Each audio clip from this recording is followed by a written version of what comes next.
In this video, without spoilers, I will tell you about the Starfield's plot, game world design, progression, combat, and show you all my dick pics. Diggy pics. Haha, very funny, Dad. Since Starfield is somewhat recent game, in order to avoid story spoilers, I won't talk about the story at all. But what I can do relatively safely is compare my Starfield impressions to the Elder Scrolls or Fallout games. Despite different game settings, there are a lot of similarities between these games in how the story develops. For example, the main Starfield storyline functions very much like the main story of Skyrim. As long as you don't progress the main story, you won't learn any shouts and won't meet any dragons. Pretty much the same happens in Starfield. The main missions explains some basic game mechanics, a little bit of lore, introduces you to the main factions, and you will visit all the major cities. Just like in most Bethesda games, you can completely ignore the main story and explore the world in any way you like. But when it comes to exploration, there is one very big difference. The problem in this space game is that the space apparently contains a lot of empty space. There is a very little chance that you will stumble into something interesting just by visiting random planets. All the quests are concentrated in major cities. Usually discovering side activity looks like this. You run across the city, overhear NPCs talking about someone having issues, and the activity appears in your quest log. Doesn't really feel like exploration, more like a creepy guy with 15 guns in his backpack listening to random strangers' conversations. Compared to previous Bethesda games, the main and faction storylines felt a little different.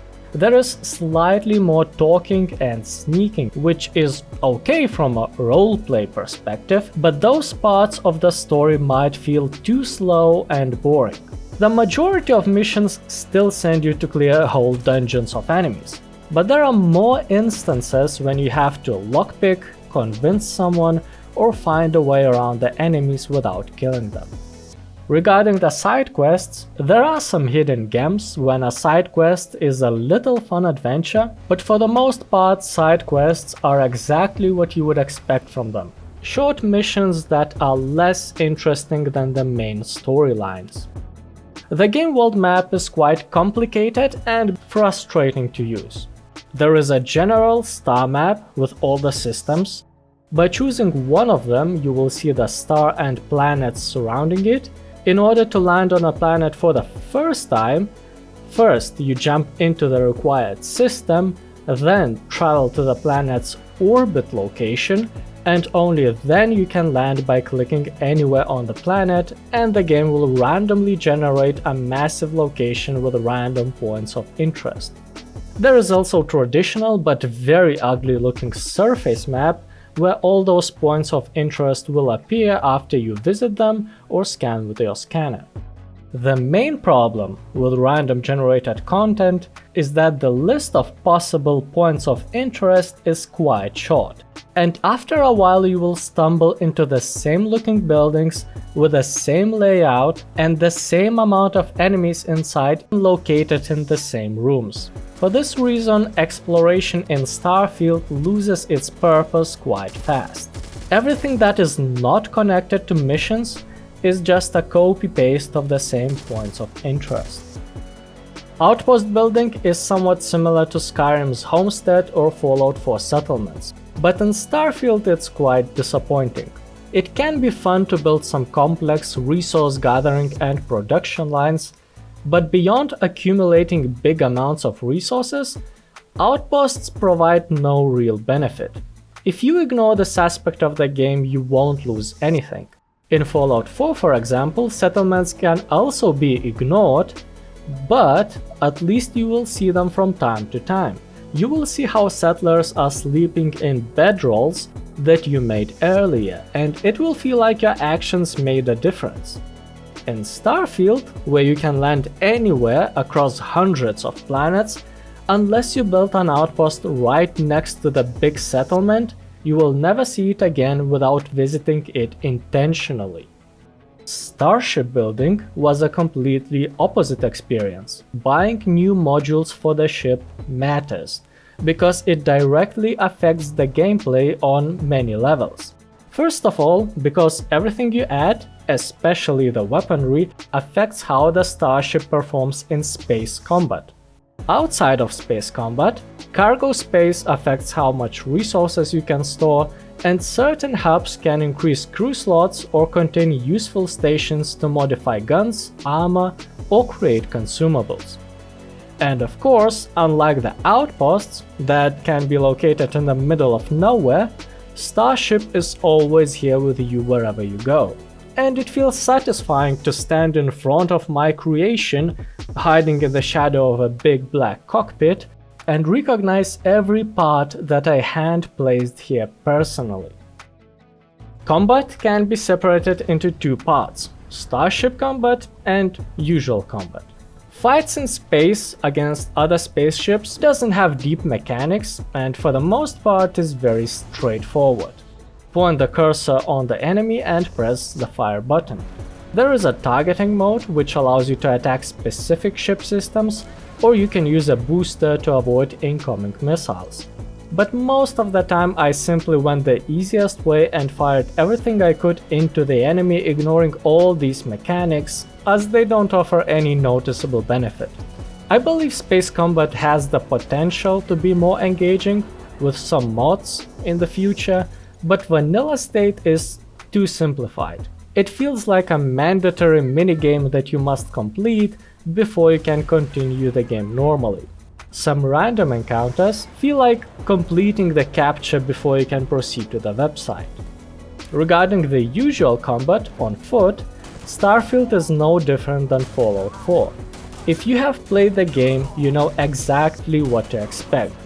Mostly shootouts with bots while using pistols, rifles and shotguns, or rocket launchers, and small amount of melee options that are outperformed by any ranged gun. In general, all shooters are more or less the same. The only difference in Starfield is gravity. The gravity allows to drop mines and throw grenades further away. In theory, you could even engage enemies while floating in space. Such feature is implemented. You can control your movement in all directions and use guns in 0G. But after around 200 hours of gameplay, I don't recall a single time when I fought enemies while weightless, which in the game about space is a big missed opportunity. On a good note, there are low gravity planets which are not exactly 0G, but that's enough for bodies and throwable items to act noticeably differently, which already makes playing on such planets more fun than doing the same things in normal conditions. Character progression in Starfield follows the standard for almost all RPG games formula. Doing various activities gives you experience that increases level, which in turn gives you more health and allows to learn skills. There are also additional ways to increase character's power, which in many ways works just like shouts in Skyrim, which is independent from your level.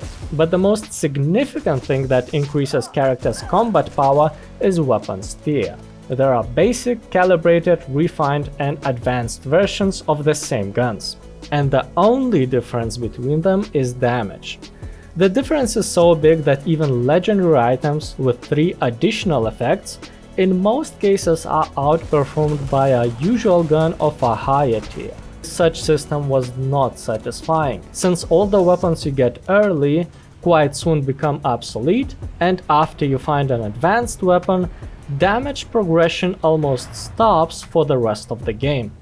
Just like in Fallout 4, there are almost identical systems to upgrade your weapons and add attachments, with the most significant change being the ability to switch fire mode between everyone's favorite damage increasing semi-automatic and bullet wasting fully useless. The 3 main things that keep people interested in games are story, gameplay, and replayability. Starfield has the main story and 4 faction storylines. These are the best quests in the game. Everything else is usually worse in quality and much shorter. If you like the plot of previous Bethesda games, probably you will enjoy Starfield as well. The biggest difference is felt when doing side content, because in Skyrim or Fallout, where everything happens on the same planet on one map, if you wander away from the quest's path, you will find something interesting that developers placed here intentionally. In Starfield, you will only find randomly generated content that gets repetitive very soon. Story? 7 out of 10. Gameplay is mostly about combat, and there is a very short but very accurate way to describe Starfield's combat. Fallout 4, but the main character is Dragonborn. This is so accurate that I have nothing else to add. Non-combat gameplay has insignificant changes compared to previous games. There is new persuasion mechanics when you say something completely unrelated to convince someone, or new lockpick minigames where you use your dick pic to fill the holes. Building in Starfield is not very engaging, but that's understandable. If I wanted to focus on building nice houses for NPCs or make false flag operations, I would buy Sims. Outpost system has only the most basic features. It doesn't feel like an improvement compared to Fallout 4 settlements.